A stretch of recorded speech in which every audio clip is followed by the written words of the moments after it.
find, I guess, the people that you work with? I mean, I imagine you work with both people seeking help and, caregivers and such. Yeah, I mean, I find people by having experiences like this with you, being on podcasts and just sharing this with the world, because people aren't looking online for joy coaches. I might be the only joy coach you ever meet, right? So I have to make sure people are aware that this is an option and that it has benefit. So I do a lot of public speaking. That's my number one way. I love to be with a group of people and just pour into those people. I've got them for an hour. And man, if we can go from this state of,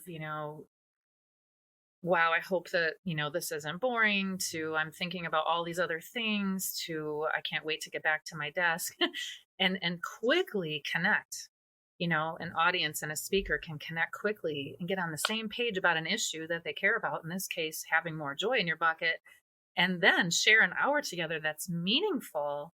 All of a sudden, I've got 100 people who get it and who take it back to wherever. And so, they might come to me for coaching, or they might recommend me to speak to another group that they're part of. And eventually what happens is this word begins to get out more and more. And so, yeah, to answer your question, but to back up a little bit, you were talking about the whole self-care thing, and that is just the most perfect example of information overload. I think that, man, we really needed to hear messages on self-care. And it was lacking. And it became the media darling. It became the hot topic. And all of a sudden, we were getting it from every single angle. And it was good and necessary. But then it became like information overload. And we began to tune out the things that were being shared without actually slowing the train and questioning our own behaviors and saying, am I doing any of this stuff? I hear it all the time, but am I doing any of it? Because when we actually implement at least one or two of these things, we realize this stuff actually works. It does make me feel good. And self-care and joy, oh man, they tie in beautifully. When we realize we have needs and that we are in a position to do something about those, it is so empowering. Even if all it is I realize that I have a need for a nap at 2:00 every day. I'm exhausted. I've got nothing in the tank at 2:00, and I just need 5 minutes of quiet to put my head down on a table in the break room and just have peace. It might not really be a nap, but maybe it's more like 5 minutes of timeout. I've recognized a need. I've done something about it. I go back to my job empowered, because I have met my need for self-care, even if it was only something simple like that. And I didn't wait for someone to recognize, man, you're really tired. You need to go take a break. I'm here to rescue you. So often we wait for that because we're that for other people. I mean, human services people are all about caring, right? We're all about noticing those needs. And sometimes we kind of want someone else to do that for us, but we find joy when we apply that to ourselves and meet our own needs. So yeah, self-care and joy, oh man, they're like cousins. They're beautiful. They play nicely together. But because we're getting this message from every angle, we tune it out. And I think that, we're doing ourselves a disservice. I think that it's really great to stop and consider, am I actually doing any of this stuff? Here's one other example. Gratitude.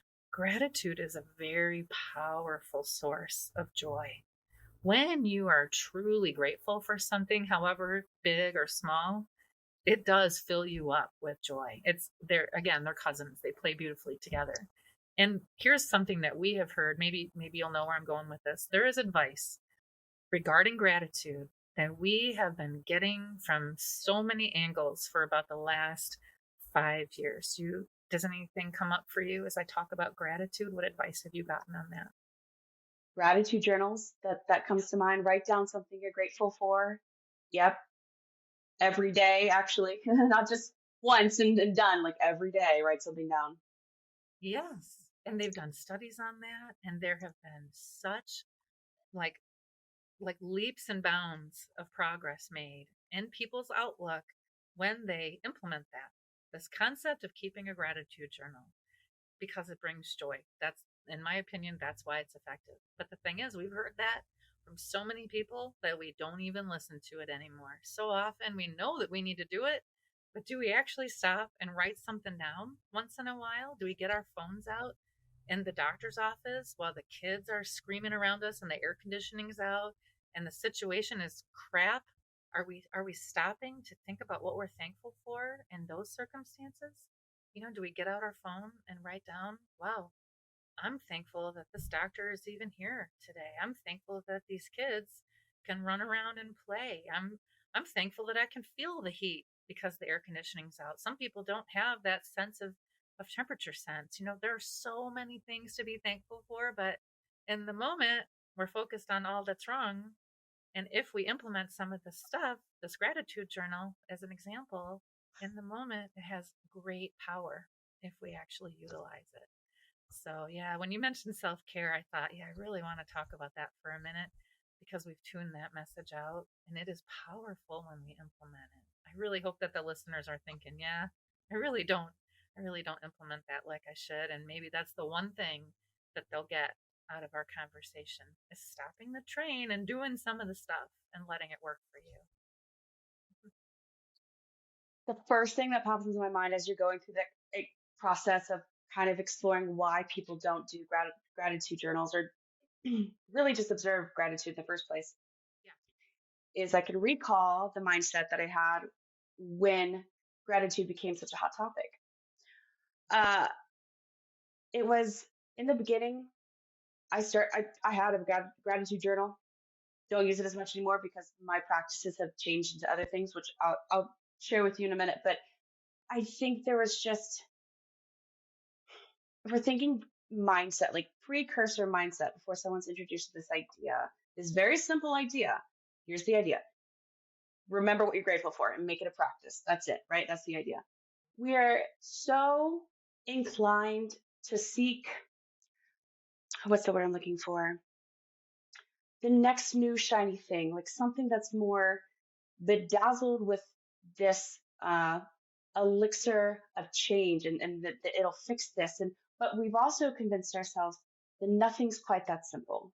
And so I remember in the beginning, it's habit building at first, but like getting through that habit, I was like, damn, I was crapping all over gratitude journals and it's just helping me. And it's not a fix, no, but there's a mindset that comes, I guess by default, and has more to do with us as a society and what we have formulated this idea it means to be an individual and a person responsible for themselves, but it can never be that simple.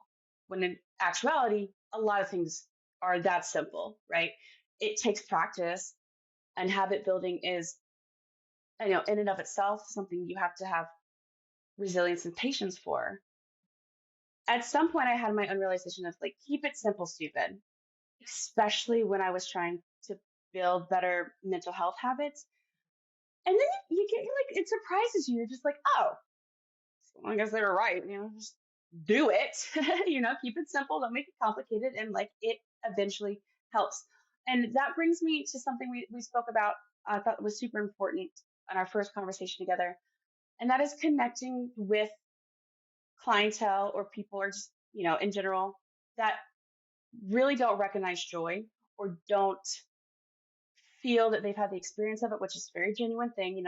There are people out there, whatever can happen will happen. So that in conclusion, there are people out there who just have never experienced joy, and that might blow some of our minds. But how do we work with those people? Or it's so much has happened and piled onto them from external factors and things out of their control that joy just doesn't seem, like it's worth the time, right? Like, is it worth my time when I'm trying to get my basic needs met to worry about joy? Can you kind of touch on how you handle those situations and help people in those predicaments? I sure can. Yeah, it would be wrong of us to assume that every individual everywhere can feel joy or wants to necessarily, right? Like, I couldn't assume that everybody feels joy from connection because it is a very individual thing. And we are all so beautifully different. And there is a condition that the name is escaping me right now that it's a group of people who cannot feel joy and who, for different reasons have either buried it or, there have been like a series of events, traumas and things that have just not made it accessible anymore. Or it's just something that, it's just a personality issue. That's how it is.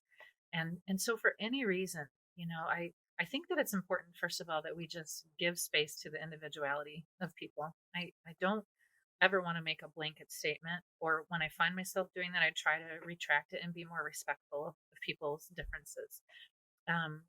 Having said that, I have worked with people who were not filled with joy. I mean, that's why they came to a joy coach. They were struggling to even know what brought joy to them from the very basic beginning, and moved on. And so it's like, how do you tap into it then if it's not your mojo, if it's not your default?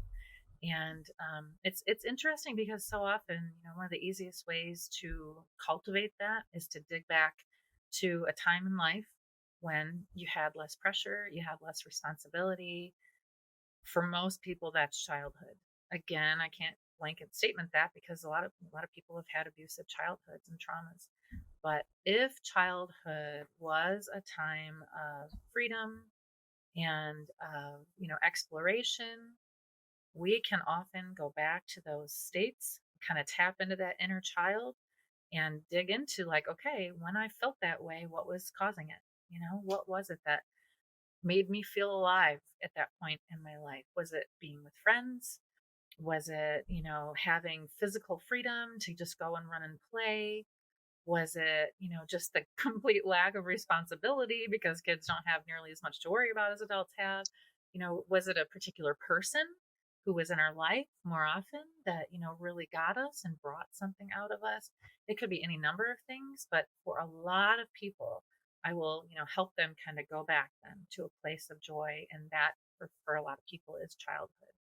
So, that's one way to do that. It's funny because so often, like the people that are givers, people in this industry for sure are givers, they find joy in giving to other people. They're in it because it makes them feel good to help. So simply helping other people is one thing that brings joy. But the problem is, so often we stop there. We put all of our eggs into the basket of helping people. That's how we identify ourselves. I'm a helper. That's how we put it all on our calendar. Like everything on our calendar has to do with helping other people. We don't make space for anything else. It's really all about this helping thing. And while that's wonderful, it cannot be our only source of joy. Because if that is removed from your life for some reason, you've got nothing.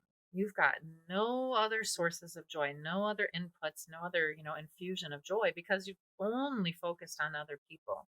And so, yeah, that's one thing, but it's great to really think about, in addition to helping people, what else makes you feel alive? Is it being spontaneous and just getting away from your schedule for 5 minutes and doing something that nobody would have expected you to do? Is it dipping into gratitude and thinking about, in this moment, what is something that I would miss if I didn't have it tomorrow? What is something that I need and didn't really say thank you for? Or, is joy cultivated in relationship? Is it calling somebody that you haven't talked to, or asking somebody a really good question and having connection with someone? Is it dipping into your faith and really cultivating that, whatever that happens to be? There's just so many things. Is it nature? For so many people, that's one that is a little more universal. Even people who don't think that they've experienced joy have appreciated something wonderful in creation. Maybe they haven't labeled it as joy, but it is. And so, so often it's about educating ourselves and saying, wow, that was joy. I didn't recognize it as such. I have felt it. I just didn't label it that. And if I have felt it before, there's hope that I can feel it again. That's beautiful. I love that so much. And it's inspired a question I want people to think, have they ever experienced a deep loss of joy and can they recognize it? Yeah, I think that's an important question for people to have a conversation about, because I imagine that you've helped people who had grieved through their loss of joy. I can think off the top of my head, like when I moved out of the dance, out of, teaching and competing in the dance world, as very superficial as that is on the outside of things, I didn't realize I was grieving until I was given that language. I was like, oh my gosh, that is something that brought immense joy to me outside of my responsibilities. And, it took a couple years to fully grieve that, because it would come and go like in waves, like grief does. So, do you have interactions with people who have to grieve their loss of joy before they can kind of embellish it again? Absolutely. And, people think that when they come to me for joy coaching, we're just going to sit down and laugh for hours. And so often, clients end up in tears. And it's because they've really never gone there. They've just ignored, some of the stuff that you're talking about. They've pushed grief aside, or they've minimized, the value in a lot of this stuff. They just blow it off like I'll get over it. It's not that big of a deal. And then all of a sudden they're in a place where somebody is asking questions who really wants to hear the answers and allows as much space and as much time as it takes to just let that stuff come to light. It can be a very emotional experience. And so, yeah, they think, yeah, we're just going to laugh. And then they're like, wow, I didn't know I would need all this Kleenex. But, there's goodness in it. There's so much goodness in release of whatever it is that we keep trapped inside. I worked with one young man. Oh my gosh. He was a recent high school graduate who came to me for joy coaching because all of his friends knew what they wanted to do with life and he had no idea. And he was just really paused. And what was so interesting was we had so many coaching conversations around the fact that when baseball ended for him, he felt like he lost a part of himself. And it was more than baseball, much like dance was more than superficial. It had meaning. It brought you out, like all of you. It was expressive and it was competitive and there was teamwork and there was like perseverance and overcoming obstacles and challenges. I mean, there was so much wrapped up in baseball for this kid. And when he Hmm. graduated and didn't have access to high school baseball, he lost so much of himself in the direction. So we spent so many sessions just digging into what that meant to him and how he could find those same things in other parts of life. Because it wasn't just the baseball, it was all of those things I just described, the competitiveness, the teamwork, all this learning. And those things are present elsewhere. That was really good news. He thought, well, baseball was over, I'm done. And he learned that, wow, I can pivot and find this teamwork in my job as a high low driver on the midnight shift. Like we're all doing this hard thing together and we've got these goals we're trying to meet.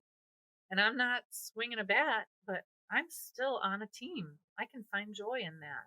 And so, again, like we dug into, like, I remember him crying in a couple of the sessions and saying, like, he never let anybody see his emotion. He hated crying because he was afraid he wouldn't be able to stop. There was a lot of fear around all that might happen. And yeah, I mean, here we are in joy coaching and just letting this kid have space to cry. And, when that was over and the grief had been properly expressed, there was hope. We could start finding those aspects of life outside of baseball. Yeah. I think grief is really important and we want it over with. Man, we hate how grief feels. we want to rush through that and just bury it and be gone, be out of that state. And yet, when we allow it to have a voice and we recognize that, man, this has a role to play, this grief can teach me something, it can help me express the depth of my experience. It shows that this thing really did have meaning. When we really give space to that and let grief do its job, then we're able to experience joy. But if we just push that aside and we ignore it, it's like it's going to compete. It's going to compete with that space. Joy can't fully enter in when grief needs to be expressed. And so often therapy comes in. So many of my coaching clients have therapists. I am not a therapist. I am a coach. There's a very big difference. And I wouldn't even pretend that I could do the things that need to take place in therapy. So if somebody is truly struggling with grief, so often I will refer them to therapy as well as coaching, or maybe even in place of coaching. I've had clients who were better served by therapists, and that's important to me. I don't need to be the person who saves everybody. I want people to get the help that they need. So, Talk a little bit more on that real quick. And I guess just a future clarification to anybody out there who might have never worked with a coach, because I think a lot of people with biases maybe don't understand what the benefits of coaches in general. Just kind of automatically assume like maybe you don't get deep enough, or there isn't a lot of space to really express and get to the root of a problem, right? So, kind of real quick, what's the difference, but also explain the benefits of either and or both. what I love about therapy is it is designed to help somebody with a past hurt to find peace, to heal. And there are therapeutic techniques and all kinds of certifications and schooling around helping people to heal. And so that is the primary goal of therapy. And when a person who is healed, whether from a trauma or some type of a mental illness, when they have gotten to a place where they feel stable and that is not as large of an issue, a driving force in their life, and they're ready to move forward, that's where coaching enters in. Coaching is very forward focused. And so it's about what matters to you and what are you doing about it. And I am here, or any coach is here to be your accountability partner, to help you think about the obstacles, to pull answers out of you that you didn't know were in there, and to help you realize how brilliant you actually are in solving all of these things. And so, like, let's say that, a client comes to me and decides, like, I would have more joy if I could go skydiving, just as an example, not something for everybody. And, and I can't go skydiving because here's my huge list of reasons. My job is to help that person decide, like, how important is this to you? And what are you willing to do about that list of reasons that you just gave me? What ideas do you have to work through that list of reasons? How can we just check that list off so that this thing is possible for you? It's very goal oriented. And so it's not as emotional as therapy. It's more like list checking. It's people who want to take action and need help with whatever that action is. In my case, it's helping people to have joy, and that could be in any number of things. But so yeah, it's like, man, people come to coaching and all of a sudden they're accomplishing all kinds of stuff. They're just checking those lists off. They're in action mode. This is for people who are ready to be in action mode. There is a lot, I don't know where this got lost, but I think especially in the profession, we've lost that curiosity of knowing ourselves a little better, and then proceeding to to be curious not just about ourselves and in an introspective kind of way, but then about others, right? Makes it very, very hard with the world we live in now, because we want to, so by default, assign these characteristics, either bad or good, place judgment values on things we don't even have time to comprehend. And that does seep into our work. I mean, it can't not, right? The personal is the political and professional in this industry. So there's something in your book, I think it's chapter 2, I wanted to kind of unpack with you, and that is joy the same thing as happiness? So I'm sure there's, again, tons of internet content on that question, that comparison. We could probably find infographics, but from your perspective, you know, what what's the relationship? And then kind of, if you can, talk more about what messy joy is. So is happiness and joy the same thing? Then what is messy joy? Okay. It's so cool that you would bring that up, because I just heard that Matthew McConaughey is having an online event, and it's all about, just feeling better about life and, all this stuff. So I checked it out because I'm a fan, and he was on a podcast, and it was with Dean Graziosi, and that was one of the questions that Dean asked Matthew. And what I loved about it was consistent with the message that I've been sharing, and people are going to listen to him. People are going to, he has a platform. And so, it's like you can be an expert in something, but when Oprah says it, everybody listens, right? And so that is an area that I really think we need to dig into on a regular basis.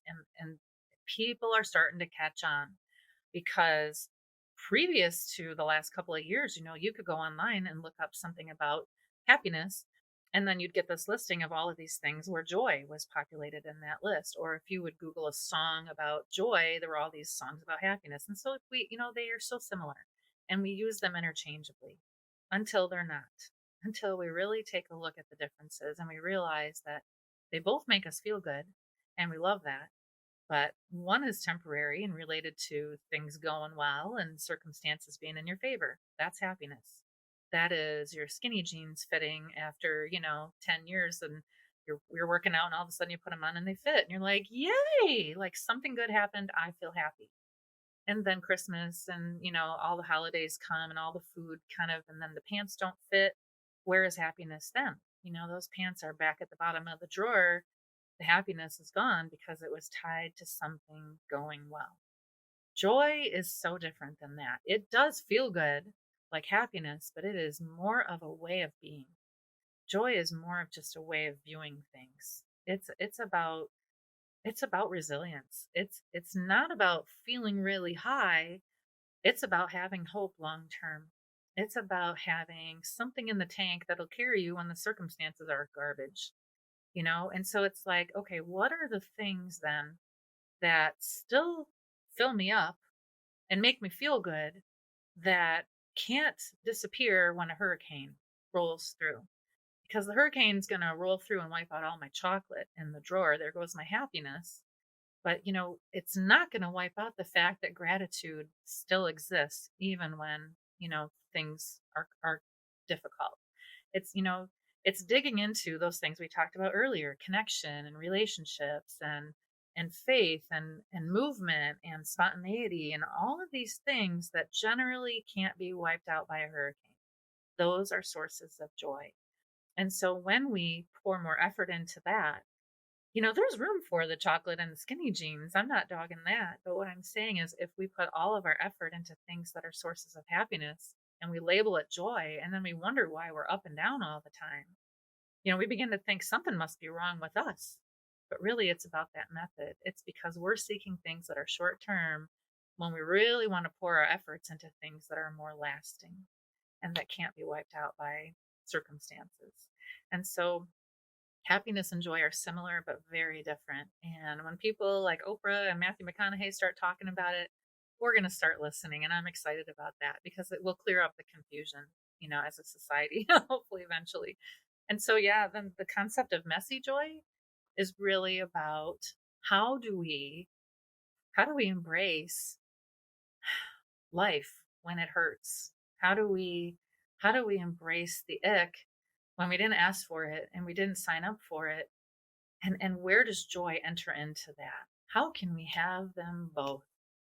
I'm working with so many people who will say to me, yeah, I'm going to pay more attention to the joy in my life after, I graduate from college. I'm going to focus more on my own well-being when my kids are out of the house, and I would love to reach people in the messes and help them to just have joy now, when the divorce papers are just about to be signed, when the chemo is taking its toll on how you really feel on a momentary basis, when the circumstances stink. I want people to know how to have joy even then. And so I wrote a book that you've talked about. It is called Messy Joy. And man, I'm on fire to get this into people's hands, because it's a bunch of personal stories about my life and other people's, messy situations and how joy was found. But it's more than that, because it's like, okay, that's really neat, but what's in it for me? Who cares? Who cares about what happened to this girl? I want to know how to apply it to my life.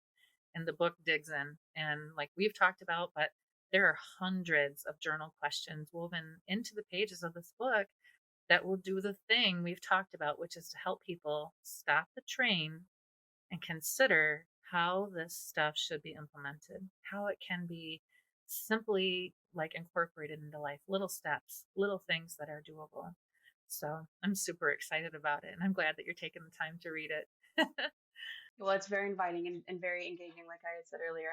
Where can people find your book? Yeah, my book's on Amazon. It's on barnesandnoble.com. It's at Walmart's website. It's basically on all the online book retailers' websites.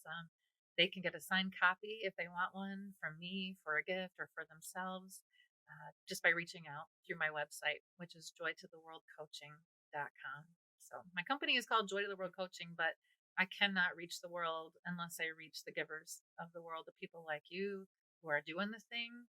If I can help you continue to share that joy and to share that goodness, I can reach the world with joy. So, Robin, thank you so much for sharing your insight and your wisdom, and really, again, how you've highlighted a place in human services, in this human services umbrella that, people would have never thought of on their own, and now they can go and explore, maybe not becoming a joy coach, but understanding what is worth it when you do evaluate where you are in your relationship with joy. So thank you for bringing the human back to human services. love that you gave me the opportunity to do that. I so appreciate what people do in this industry. I don't think they realize how important their commitments are, their contributions. And yeah, I think that, we have so many things that we have to do that we do forget the human part. And there are real people with real needs on the other side of that desk. And when we can meet them and show them that they matter, it's going to go so far. It's going to change their outcome and the people that they interact with. So yeah, clearly I feel very strongly about this. Yeah, I apologize for falling apart, but I think that, if nothing else, people will be inclined to consider how their work matters. If nothing else, you can take it from a girl in Michigan. Your work really matters. The things that you do have true impact on people. And if you stop doing those things, then what? Then what? Let's keep joy in your tank so you can keep doing those wonderful things that are making such a difference for other people. So thanks for having me. That was a really fun ending to a great conversation. But yeah, I appreciate you and all that you do. Find more from Robin on her website, joytotheworldcoaching.com. Links to where you can get Robin's book, Messy Joy, How Joy Can Begin Before Your Difficulties End, are included in the episode details. Previous episodes and our full interview with Robin are now available on YouTube, Spotify, Google Podcast, and Apple Podcast. Discover more from NOHS, including the Roundtable Discussions podcast, on our website, nationalhumanservices.org.